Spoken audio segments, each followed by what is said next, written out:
Hey everyone, this is Parita here and welcome back to my channel.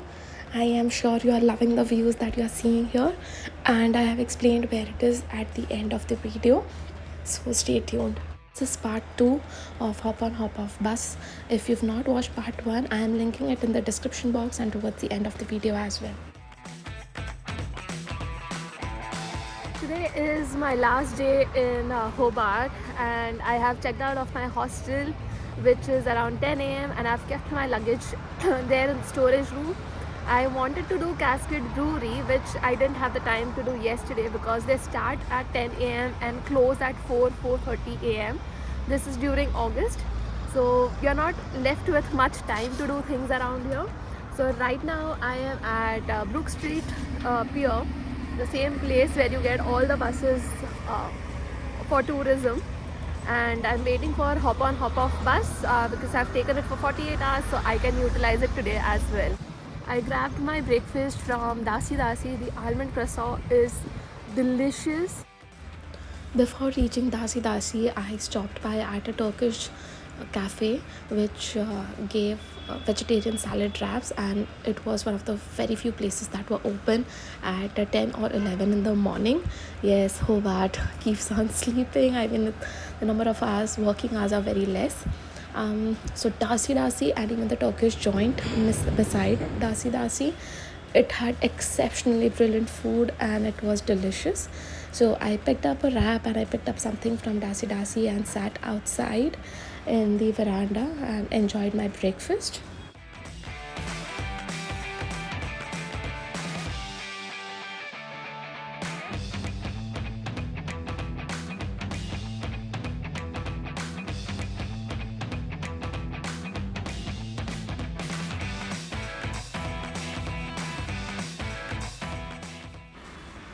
Tasmania is also known for whiskey tastings. You can do one here at this restaurant near Lark, and I found this amazing souvenir at a souvenir shop right in the city center. There's just one shop. It'll not be difficult to find, and Tasmania passport. It's really interesting. I lost my hop on hop off bus ticket, but thankfully the guy who helped me with the ticket yesterday helped me buy it. The one who was at the counter remembers me, and he spoke to the driver and said that she does have the ticket, and of course, because they have my phone number and email ID, they do have the details of my tickets. He just took a note of my email ID and he said he's going to email it to me so I can use the tickets throughout the day. He remembered my name and he remembered that I was on the Richmond Town tour yesterday, so it was good. The bus driver also helped me with the map again. So the town is nice, the people seem nice here. The timetable is going to have your tickets stapled to it in case you do not have online tickets, and it has timetable, it has vouchers, coupons, all the details about the places that you are going to see and visit.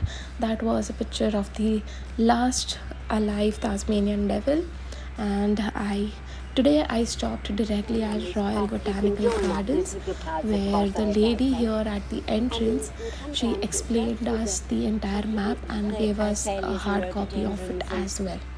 It is free to enter, there are no entry charges, but whatever you feel like, you can donate it. There are these massive huge trees, aboriginal to Tasmanian land or Australia, and even trees that are got from other places.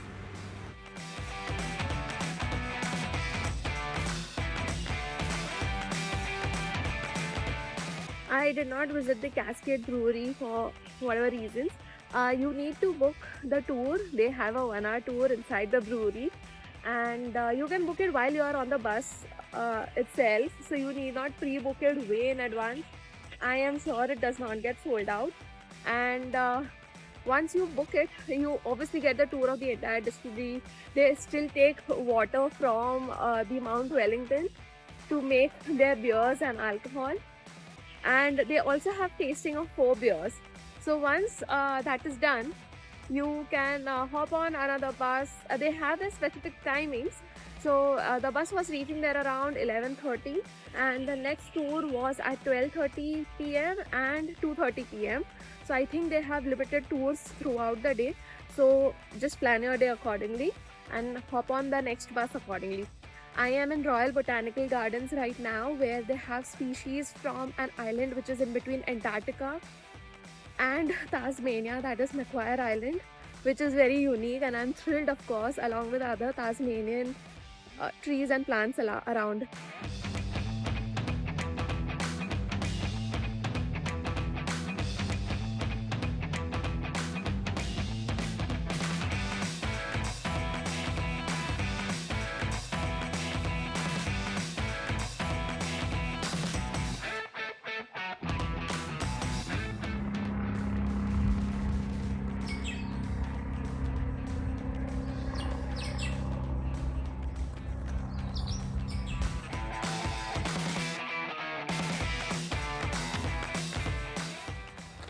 Tasmania was discovered by Dutch people in the early 1600s, and then the French came over here for almost a year.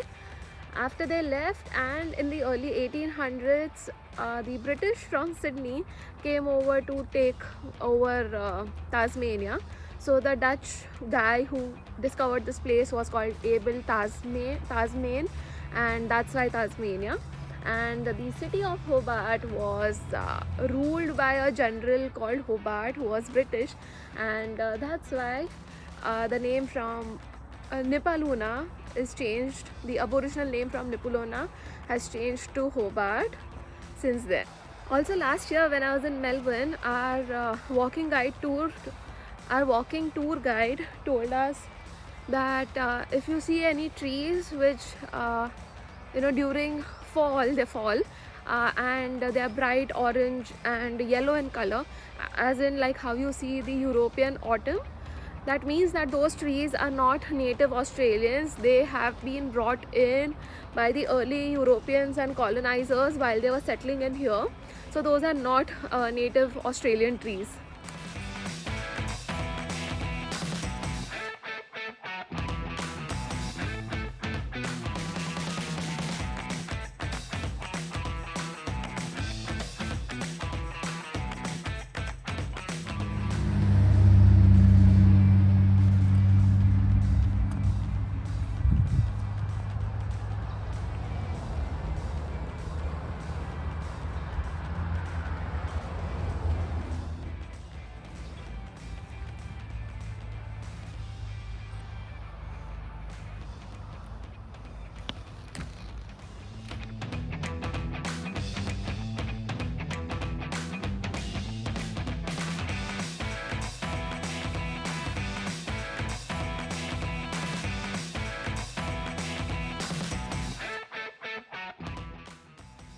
The Tasmanian Aboriginals have obviously not survived, and they were brutally killed by during the invasion by Europeans and Britishers. These lands, like how there are Aboriginals in the Northern Territory or the northern part of Queensland, there are none alive here to see the modern day Tasmania.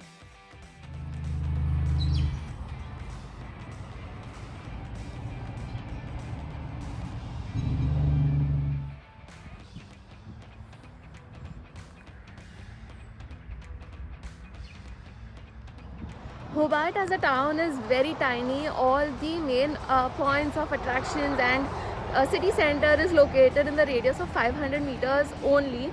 Pickup points for all the buses, all the tours, all the eateries. Maximum the radius will be around 800 meters. That I am visiting only Hobart, but you guys can also plan some trips to Launceston, which is 200 meters from here, and usually all the hostels have pamphlets for day trips, and also the trips which are not found on Get Your Guide and Viator, so that helps give you access and plan your day trips accordingly. It is not difficult. You can DIY your trip, and just in case you guys do not want to, there are also options of 5 or 6 days, 11 days of trips, which I'm going to link it down in the description box below for you guys.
There are also plants from Macquarie Island and Antarctica which are grown here as samples. All the details about these plants are mentioned right outside this tiny hut, and the hut is well equipped with the temperature wherein these plants will grow. All the details of each and every plant is given here for us to understand about its history, about how the men first reached these last islands on the planet Earth. It's really fascinating to be alive and standing on the land which is, you're just one land away from Antarctica, right? It's really surreal. So this is how the ambience is. They have given a good simulation about an experience of the place, and the plants are also nothing like I've ever seen before anywhere on this planet Earth. And just like that, 2 hours were over. I got on my hop on hop off bus, which dropped me at my hostel. Also, this place has ample of parking space in case you want to get your vehicles. I took my luggage and headed towards the Sky bus stop, which is hardly 100 meters away. And I found this Australia's oldest running pub. I wish I had the time to go there, but I got in the Sky Bus. It was punctual on time, but you need to get your tickets beforehand or need a card which has international transactions activated, because they do not accept cash at all.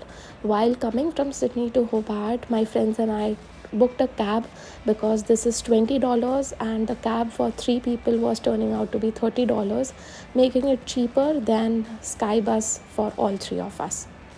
So that's the Hobart skyline during sunset, and it's just 30 minutes away. You can check everything out on its Skybus Hobart website for more details.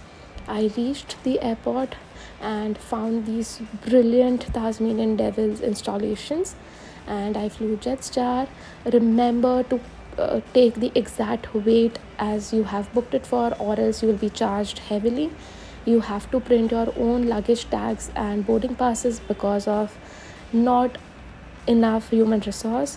They have a good seating arrangement and area which is very impressive. And check out my Sydney vlogs next.